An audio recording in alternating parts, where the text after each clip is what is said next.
अब हम बात करेंगे MongoDB के डेटा को आप कैसे डिस्प्ले करा सकते हो अपने यूआई पे with the help of EJS।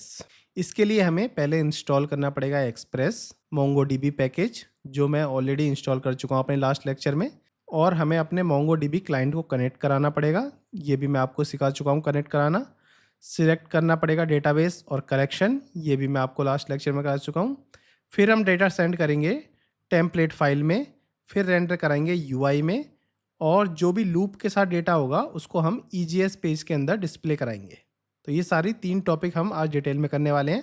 बाकी जो पहले 3 पॉइंट हैं वो मैं ऑलरेडी आपको करा चुका हूँ। आज थोड़ा सा बस मैं ओवरव्यू दे दूंगा। अपने VS कोड पे चलते हैं। यहाँ पे आपको मैं बता देता हूँ। देखो, हमने लास्ट लेक्चर में Express.js इंस्टॉल कर ली थी एज ए डिपेंडेंसी, और MongoDB भी इंस्टॉल कर दी थी एज ए डिपेंडेंसी। तो इसके लिए हमें क्या करना पड़ा था, npm install MongoDB, npm install Express। आज हमें क्या करना है, npm इंस्टॉल EJS, सिंपल लिखना है। तो as a EJS as a dependency भी आपको यहाँ पे मिल जाएगी। EJS जिसको नहीं पता EJS क्या है, इसका एक डेडिकेटेड लेक्चर, डेडिकेटेड सीरीज में आपको बता चुका हूँ EJS किस तरह से वर्क करते हैं। इस हिसाब से अभी के लिए आपको मैं इतना ही बता सकता हूँ। अगर आपको UI के साथ अपने डेटा को डिस्प्ले कराना है तो EJS का यूज़ कर सकते हो। सिंपल शॉर्ट बता रहा हूँ मैं, बाकी डिटेल में आप देख सकते हो। मैंने EJS के ऊपर 2-4 लेक्चर ऑलरेडी बना रखे हैं इसी सीरीज़ में। तीनों डिपेंडेंसी मैंने इंस्टॉल कर दी। इसके अंदर देखो, मैंने Express.js को इनिशियलाइज कर रखा है, MongoDB को इस तरह से अपना कनेक्ट कर रखा है। MongoDB को आप एटलस URL एग्जाम्पल के थ्रू भी कनेक्ट कर सकते हैं। एक बड़ा सा URL मिलता है आपको, mongodb.srv करके मिलता है कुछ, एटलस का URL। उसके थ्रू भी आप यहाँ पे URL डालोगे, उसके थ्रू भी कनेक्ट कर सकते हैं। बहुत ही सिंपल तरीका है। अगर आपको नहीं हो पा रहा तो आप मुझे कमेंट में लिखो, मैं एटलस के थ्रू भी एक लेक्चर बना दूंगा। एटलस के थ्रू अपने MongoDB को आप कैसे कनेक्ट करें, ठीक है। एक तरीका ये हो गया कनेक्ट करने का URLs के थ्रू। डेटाबेस आपको बताना है आप किस डेटाबेस पर वर्क करना चाहते हो, डेटाबेस का क्या नाम है। फिर MongoDB के एक क्लाइंट निकालना है, MongoDB क्लाइंट से आपको क्लाइंट निकालना है with the help of this URL। तो क्लाइंट में सेव करा लो। मिडलवेयर आपको पता ही है, Express.js में मिडलवेयर कैसे यूज़ करते हैं। एक डेटा करके हमने राउट्स बनाया था, और इसी के अंदर मैंने अपना डेटाबेस इस तरह से कनेक्ट कराया था। DB के अंदर से मैंने कलेक्शन इस तरीके से निकाली थी, और डेटा मैंने JSON response.return में इस तरह से डेटा दिखाया था लास्ट लेक्चर में। तो ओवरव्यू मैंने ऑलरेडी आपको दे दिया। अब क्या करते हैं, यहाँ एक फोल्डर बनाते हैं व्यूज़ नाम से इस तरह से, क्योंकि व्यूज़ के अंदर ही हम EJS फाइल बना सकते हैं। तो इसके अंदर मैं लिख देता हूँ एक index.ejs। EJS का सारा कोड मैं इसके अंदर लिखूंगा, ठीक है। अब अपने app.js में जाते हैं। थोड़ा सा इसमें मॉडिफिकेशन करना पड़ेगा हमें। यहाँ तक तो देखो ठीक है, डेटा हमने निकाल के लाए, जो भी था फाइंड तक ठीक था, सारा डेटा निकाला। देखो, इसका मतलब ये होता है कि सारा डेटा निकाला है। इसमें कोई मैंने फ़िल्टर नहीं करा। फ़िल्टर भी चाहता था इसके अंदर, फ़िल्टर भी कर सकता था। जैसे कि मुझे नेम चाहिए, एज चाहिए ग्रेटर देन इजिकल टू 22, इस टाइप से कुछ चाहिए। जैसे कि आपको मैं दिखा देता हूँ। एज देखो 25 है, 30 है, 24 है। मुझे ऐसा डेटा चाहिए जिसकी एज 27 से ऊपर हो। तो ये 2 डेटा चाहिए। तो मैं यहाँ पे भी एक फ़िल्टर लगा सकता था। चलो, मैं इस लेक्चर के लास्ट में आपको एक फ़िल्टर लगा के दिखा दूंगा कैसे फ़िल्टर लगाते हैं। अभी समझो, अगर आपको फ़िल्टर लगाना है या फिर कोई स्पेसिफिक डेटा फाइंड करना है तो आप यहाँ से कर सकते हो। चाहे नेम उठाना हो किसी डेटा का हो, किसी डेटा के अंदर कुछ भी फाइंड में लॉजिक लगाना हो, मैं आपको लॉजिक ऑलरेडी बता चुका हूँ फाइंड में कैसे लगता है, वो हम यहाँ पे भी लगा सकते हैं अपने Node.js में, ठीक है। इसको अभी के लिए हटा देते हैं, क्योंकि हमने JSON में नहीं दिखाना डेटा, हमें दिखाना है response.render।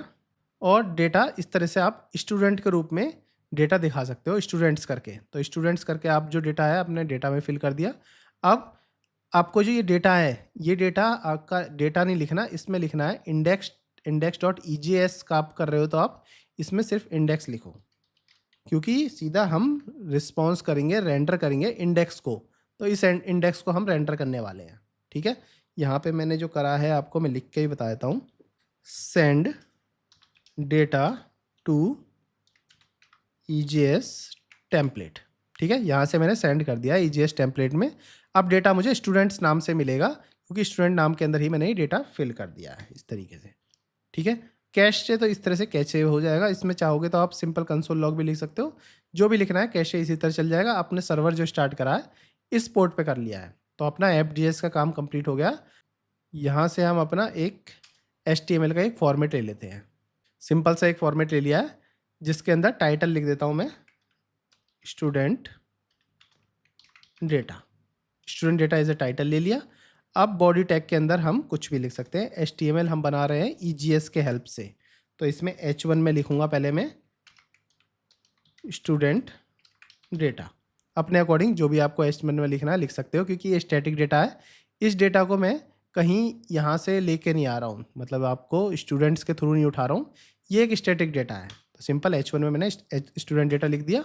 तो सबसे पहले मैं यहाँ लिखूँगा टेबल। टेबल में अब इसको मैं बताऊँगा, टेबल की मुझे बॉर्डर रखनी है। बॉर्डर 1 ले लेता हूँ। सेल पैडिंग कितनी देनी है, तो मैं इसको 8 देता हूँ, सेल पैडिंग 8। और यहाँ से अपना टेबल बंद कर लेते हैं। तो जो भी डेटा है मैं इस टेबल के अंदर बनाने वाला हूँ। इस टेबल के अंदर जो भी डेटा आएगा उस टेबल के अंदर बनेगा। पहले इसमें टेबल रो ले लेते हैं। टेबल रो के अंदर टेबल हेड ले लेंगे, उसके बाद टेबल डेटा दिखाते हैं। तो TR बनाओ एक। TR के अंदर TH नेम, क्योंकि देखोगे डेटाबेस में मेरे को 2-3 चीज़ें ही हैं मेरे पास डेटाबेस में, नेम, एज और सिटी। तो मैं 3 ही चीज़ दिखा सकता हूँ, नेम, एज दिखा देता हूँ, और एक मेरे पास है सिटी दिखा सकते हैं। तो 3 चीज़ मैं दिखा सकता हूँ। टेबल हेड बना लिए मैंने, स्टैटिक नाम रखे हैं, अभी भी कोई डायनेमिक में उठा के नहीं लाया। अब जो मैं इसके अंदर डेटा बनाऊंगा ना वो डायनेमिक होंगे, वो इस तरीके से बनेंगे। देखो ये बनाया, फिर लिखा परसेंटेज। अब किस तरह से मुझे डेटा मिल रहा है, यहाँ से देखोगे तो मेरे को स्टूडेंट्स के रूप में मुझे डेटा मिल रहा है। यहाँ से मेरे को स्टूडेंट्स लिखना है, तो इस पे चलाना है मुझे लूप। तो मैं लिखूँगा फॉर ईच के अंदर मुझे लूप चलाना है। अब यहाँ पे मुझे जैसे ही स्टूडेंट्स पे चलाया है तो एक स्टूडेंट कर लेते हैं। यहाँ पे फॉर ईच के अंदर नॉर्मल एक स्टूडेंट लिख लेते हैं, एज ए एरो फंक्शन बनाते हैं। इतना, इसको इतना लिख लेते हैं, ठीक है। अब इतना लिखने के बाद इतना बना लिया। ये हमने यहाँ से फॉर लूप यहाँ से चलाया और यहाँ से इस तरह से बंद भी कर दिया। अब इसके बाद हम लिख सकते हैं table row, TR। Table row के बाद टेबल डेटा, और रो इस तरह से बंद कर दो और लूप इस तरह से बंद कर दो। ये चीज़ मैं ऑलरेडी आपको EGS में समझा चुका हूँ। देखो अब स्टूडेंट डॉट नेम से नेम मिल जाएगा, स्टूडेंट डॉट एज से एज मिल जाएगा, स्टूडेंट डॉट सिटी से सिटी मिल जाएगा। तो ये हमारा HTML का काम कंप्लीट हो गया EGS के थ्रू। अब अपनी एप्लीकेशन को हम स्टार्ट कर सकते हैं। तो अपनी एप्लीकेशन का स्टार्ट कर दो, node-watch app.js। आप चाहो तो node-mon से भी कर सकते हो, या फिर सिंपल भी लिख सकते हो node app.js। तो तीनों तरीके से कर सकते हो। मेरा फेवरेट है वॉच, तो मैं वॉच से ही करता हूँ। node-mon एक अलग से पैकेज डालने की कोई ज़रूरत नहीं है, अगर आपको ऑलरेडी फैसिलिटी ये वाली मिल रही है तो मैं यहाँ से इसको कॉपी करता हूँ। अपने ब्राउज़र पे चलते हैं और देखते हैं डेटा आपको दिख रहा है या नहीं दिख रहा। तो पहले इतना दिखोगे, कुछ नहीं दिखेगा। इसके बाद आपको डेटा लिखना है। तो जैसे आप लिखोगे और एंटर करोगे तो देखो एरर आ गया, एन एरर अकर्ड। तो मतलब आपको डेटा नहीं दिखा। अब चेक करते हैं डेटा क्यों नहीं दिखा। ये कह रहे हैं नो, यहाँ बोल रहा है no default engine was specified, no extension was provided. इसका मतलब हमने डेटा यहाँ यूज़ तो कर लिया, हमने यहाँ कहीं लिखा तो है नहीं, हम EGS यूज़ कर रहे हैं। तो EGS का सेटअप भी तो हमें करना है।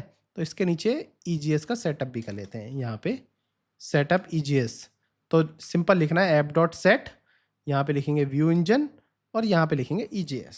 तो इस तरीके से सिंपल EGS का सेटअप हो गया। अब इसको कॉपी दोबारा से करो या सीधा ब्राउज़र पे जाओ और रिफ़्रेश कर दो। इस डेटा को सीधा रिफ़्रेश करते हैं। देखो नेम, एज और सिटी आपको मिल गई है। नेम अभी नहीं मिला है, मैं चेक करूँगा नेम में क्या एरर आ रहा है। एज मिल गई, सिटी मिल गई है। तो हमारे कलेक्शन पे जाते हैं और नेम क्या था, कैपिटल N था। देखो कैपिटल N था नेम में। तो वापस जाओ अपने index.egs में, तो नेम में कैपिटल N है। तो इस तरह से सेव कर दो। अब अपने ब्राउज़र पे चलते हैं और रिफ़्रेश करते हैं। अब देखो नेम भी आ गया, एज भी आ गया और सिटी भी आ गई। तो इस तरीके से आप EGS के थ्रू डेटा डिस्प्ले करा सकते हो अपने वेब ब्राउज़र पे। अब जैसे कि मैंने बताया था, आप कुछ फाइंड के अंदर फ़िल्टर भी लगा सकते हो। तो मैं आपको फ़िल्टर लगा के भी दिखाता हूँ। जैसे कि इस फाइंड के अंदर आप चाहोगे तो कुछ फ़िल्टर्स लगा सकते हो। जैसे कि मैं एज लगा देता हूँ। एज इस तरह से $greater than 31। अगर आपकी एज greater than 31 है तो ही आपको ये प्रोवाइड कराए डेटा, ठीक है। यहाँ पे मैंने एक कंडीशन लगा ली और इसको करा सेव, और फिर चलते हैं ब्राउज़र पे और रिफ़्रेश करते हैं। तो देखोगे सिर्फ आपको एक ही मिला है greater than 30, क्योंकि आप जाके देखोगे अपने डेटाबेस में तो 25 है, 30 है, 34 है। तो greater than 30 तो एक ही है। तो greater than 29 लिख लेते हैं, तो आपको एटलीस्ट 2 डेटा मिल जाएँ। तो 29 लिखते हैं और रिफ्रेश करके यहाँ पे चेक कर लेते हैं, तो आपको 2 डेटा मिल गए। तो इस तरह से आप यहाँ पे फ़िल्टर भी लगा सकते हैं। यहाँ पे आप चाहें तो स्पेसिफ़ाई कर सकते हैं कि प्रोजेक्शन लिखो, पहले प्रोजेक्शन, नेम 1 करो तो नेम के अकॉर्डिंग सारा डेटा दिखने लग जाएगा। आईडी 0 कर दो तो आपको ऐज नहीं दिखेगी, सिटी नहीं दिखेगी। बहुत सारी चीज़ होती हैं फाइंड में, धीरे-धीरे करके मैं आपको समझाऊँगा। जैसे प्रोजेक्ट बनाऊँगा उसमें भी आपको अच्छी तरह समझ आएगा, फाइंड के अंदर आप क्या-क्या चीज़ें लिख सकते हैं। तो आई होप आपको अच्छी तरह समझ आ गया हो। कोई भी इश्यू आ रहा हो, कोई भी प्रॉब्लम आ रही हो, मुझे कमेंट बॉक्स में लिखें, मैं हर किसी का रिप्लाई प्रोवाइड कराता हूँ, तो आपको भी रिप्लाई ज़रूर मिलेगा। बस मेरी एक रिक्वेस्ट है, मेरे चैनल को सब्सक्राइब कर लें, अपने दोस्तों के साथ शेयर करें। Thank you, thanks for joining.